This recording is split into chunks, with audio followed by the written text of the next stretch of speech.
Bonjour and welcome back to the Root and Rise podcast. I'm your host, Brianne, and I'm here with an exercise to help you connect to and heal your inner child. This episode is brought to you by the very wise and very insightful Cynthia Ngoy. You might be familiar with Cynthia or this exercise if you listened to our interview on how to heal your inner child and break generational cycles of trauma back in August of 2022.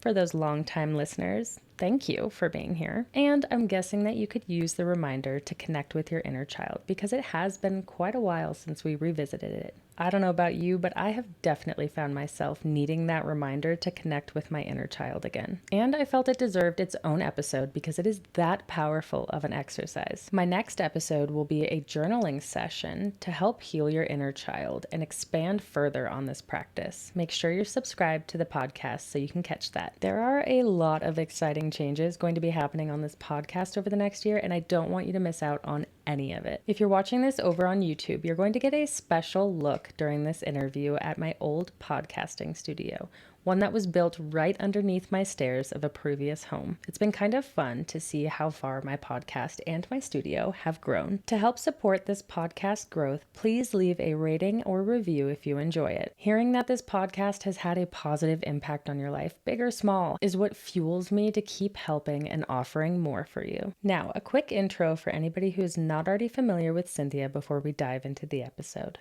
I found Cynthia Ngoy on TikTok and absolutely fell in love with her. It became even more obvious once we started talking that we were going to become close friends. Her mission is to empower women to do the pivotal inner work to heal intergenerational trauma, reclaim their voice, and speak their authentic truth so that they can be the life-changing visionaries they were always meant to be. Cynthia is a mom, a cycle breaker, and a transformational business and mindset coach who specializes in helping women unlock their authentic expression in their life. She has built a successful and impactful movement in the online space, which is helping to normalize mental health and the struggles of a modern mama. So without further ado, let's hop right into the call.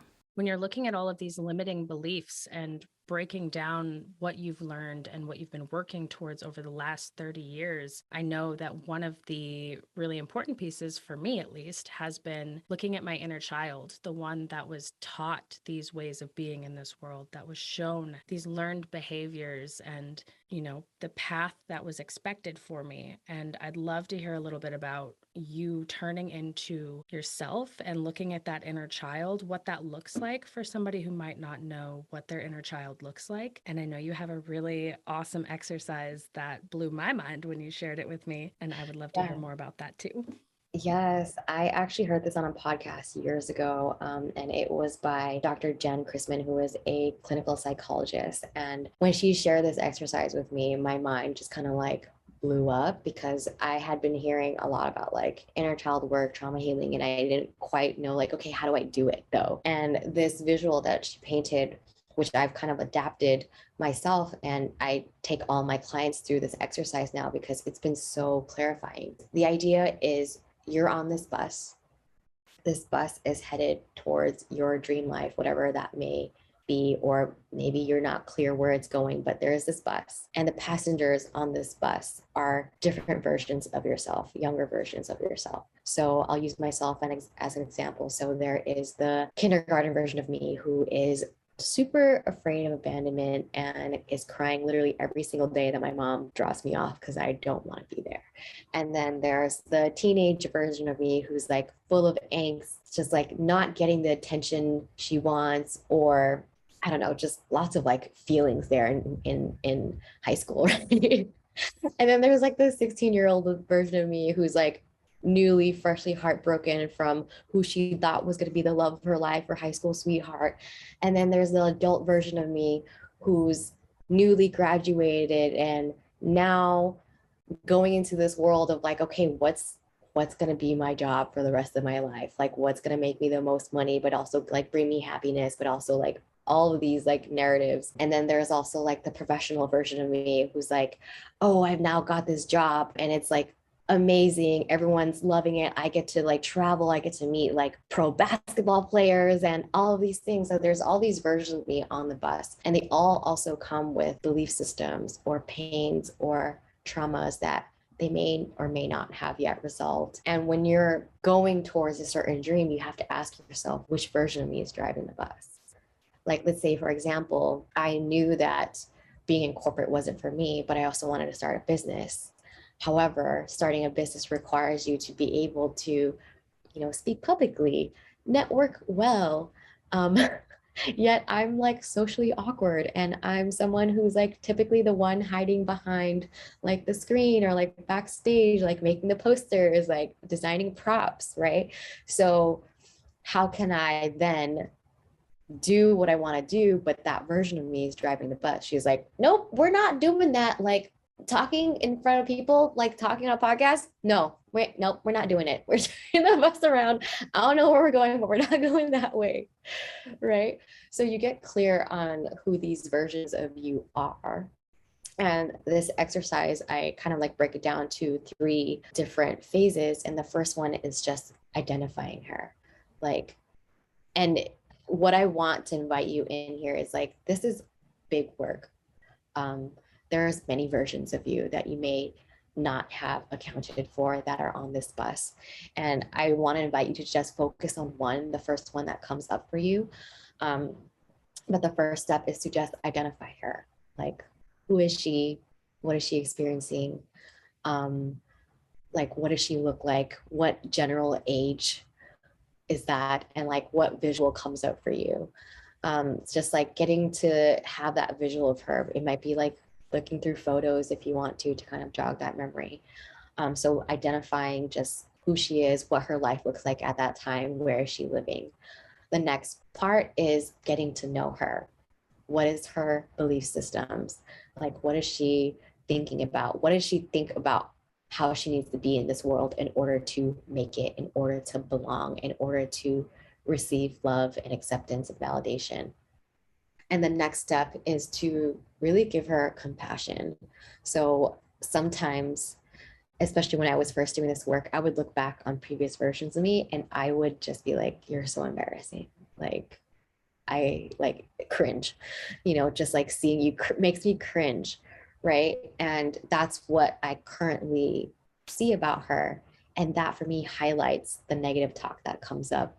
Like, oh my gosh, you're so embarrassing. Oh my gosh, you said so many ums. Oh my gosh, like you said so many likes. What are you, like 12?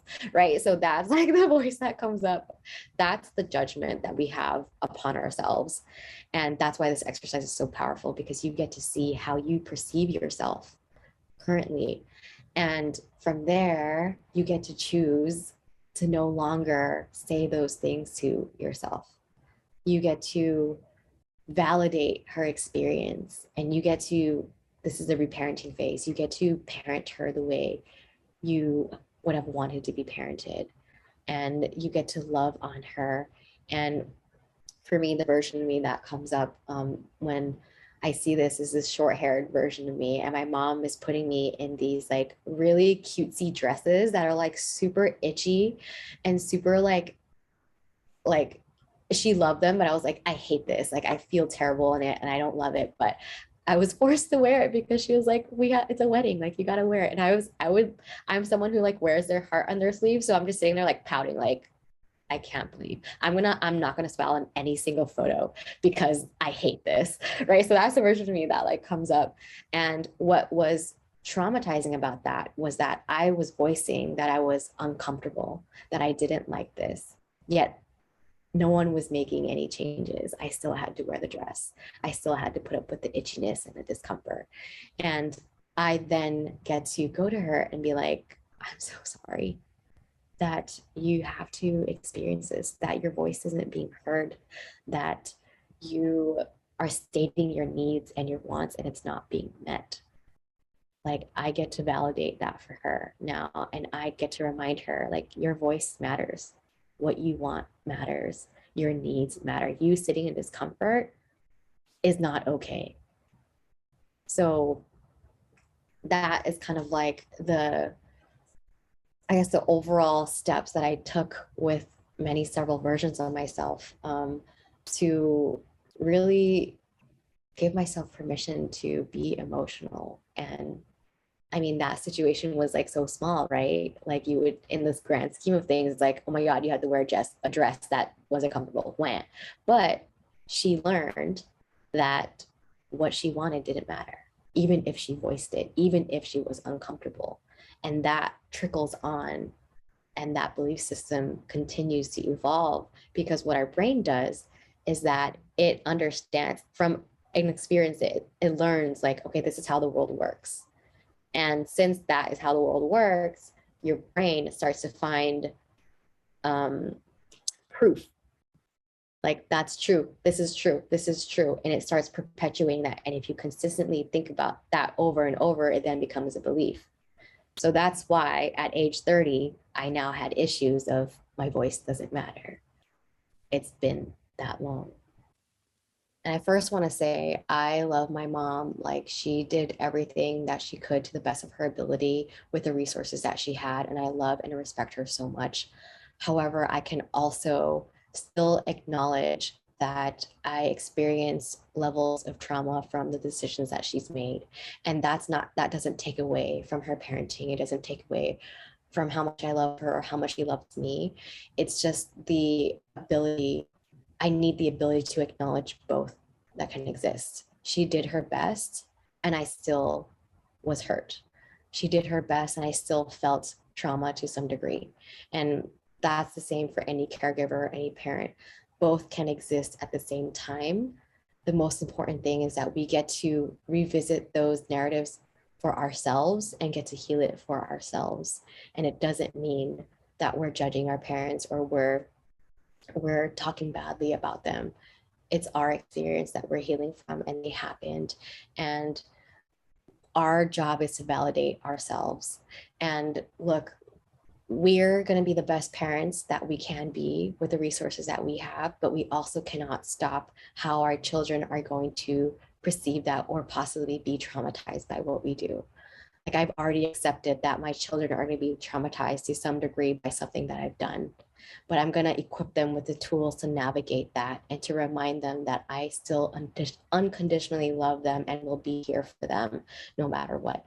And that is the same love that I'm working on giving myself, because my family didn't have the consciousness to know what that looked like and felt like, because they never experienced it for themselves. It's so beautiful to look at them with that compassion. I think that's a huge part of healing your inner child. If you get so caught up in what they didn't do, what they didn't give you, without looking at why and understanding who they were as a person. I know with my mom, it was really hard. She wasn't there to give me answers, but I found a lot of healing in diving into what her experience would have been like. At first, there was a lot of resistance because I was like, it doesn't matter what her experience was like, but it does. You know, it helps give you the answers as to why. Why was I treated this way? Why was I hurt? Why was I traumatized? It's not necessarily judging them. You know, if you wouldn't want to treat yourself that way or a loved one, why would you look at somebody any different, whether they've hurt you or not, if you can have that grace and compassion to understand them? I love that. Remember, my next episode expands off of this practice and is a journaling session to help heal your inner child. So make sure you're subscribed so you don't miss it. As always, if you loved this exercise and Cynthia's energy, I will have the full interview linked in the episode description, along with some other podcast recommendations. One's for healing your inner teenager, reparenting yourself, and healing a mother wound. And if you loved it that much, leave some of that love in the ratings and reviews so others can find this video too. And again, hearing that this podcast is having a positive impact on your life is really what fuels me to keep giving you more. Thank you so much for being here with me today. I'll see you in the next episode.